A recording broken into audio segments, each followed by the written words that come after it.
চারদিকে প্রকৃতিটা খুব সুন্দর, একদম পাহাড়ের ধার থেকে যে রাস্তাটা, সেই রাস্তা দিয়ে আমরা যাচ্ছি। কিছু কিছু হোটেল আছে, চারদিকে সবুজ প্রকৃতি। এই আপনারা ভিউ দেখুন, পাহাড়ের নিচে কিছু কিছু হোটেল কটেজ টাইপের আছে এখানে। ওয়েদারটাও আজ খুব সুন্দর ওয়েদার, হালকা হালকা বৃষ্টি হচ্ছে, রোদ নেই, ঠান্ডা একটা আবহাওয়া।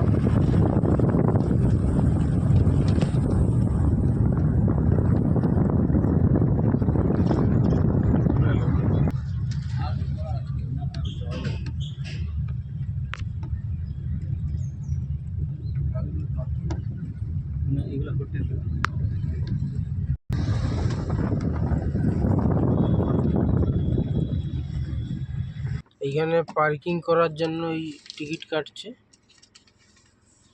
কত টাকা নেই দেখা যাক। কত? 35 টাকা দিও। 35 টাকা দেব। 25 টঙ্কা দিও।